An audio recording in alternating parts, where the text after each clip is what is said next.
সবাই কাঁদতেছে, সকলের ধারণা নবীজি খুব তাড়াতাড়ি বিদায় হয়ে যাবেন।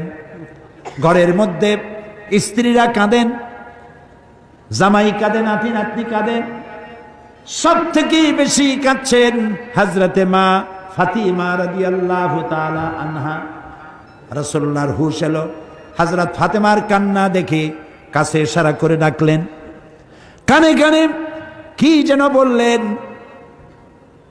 হযরত ফাতেমার কান্না বন্ধ হয়ে গেল।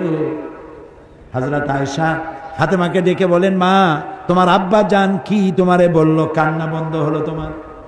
হযরত ফাতেমা বলেন, মা আমার আব্বা জান আমাকে কানে কানে বললেন, মা কাঁদিস না, তোর কান্না আমার বরদাস্ত হয় না। আমি তোমাকে সুসংবাদ শোনাই, আমি মরে যাওয়ার পর সবার আগে তোমার সাথে আমার দেখা হয়ে যাবে। হযরত ফাতেমা বুঝতে পেরেছেন এর অর্থ হলো রাসূলের ইন্তেকালের পরে আত্মীয় স্বজনের ভিতরে সর্বপ্রথম ফাতেমার ইন্তেকাল হবে। হয়েছিল তাই। রাসূলুল্লাহ বেহুশ হয়ে পড়লেন, আবার হুশ হলো, আবার বেহুশ হলেন। ফজরের পরে হযরতে জিবরাইল এসে বলছেন, আসসালামু আলাইকা ইয়া রাসূলুল্লাহ, হে আল্লাহর রাসূল, আল্লাহ আপনাকে সালাম বলেছেন আর তিনি জানতে চেয়েছেন আপনি কেমন আছেন। তিনি জানেন আপনি কেমন আছেন, তারপরেও তিনি জানতে চেয়েছেন আপনার মুখে আপনি কেমন আছেন। নবীজি বললেন, আমি বড়ই কষ্টের ভিতরে আছি, অসুস্থ আছি। হযরতে জিবরাইল বলছেন, ইয়া রাসূলুল্লাহ, একজন নতুন ফেরেশতা এসেছে আজ আমার সাথে, যে ফেরেশতা কোনো মানুষের কাছে আসার জন্য অনুমতি কোনোদিন চায় নাই আর কোনোদিন চাবেও না, শুধু আপনার অনুমতি চায় আপনার কাছে আসার জন্য।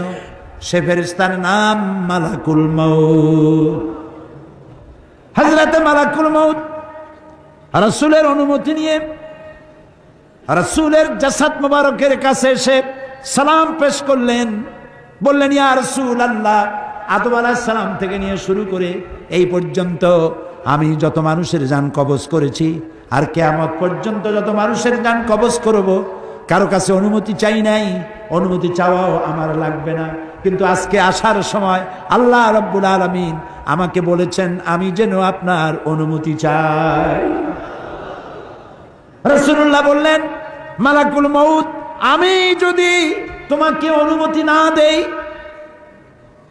হযরতে মালাকুল মউত বলেন, ইয়া রাসূলুল্লাহ, আল্লাহ তাআলা বলেছেন অনুমতি যদি না পাও ফিরে এসো।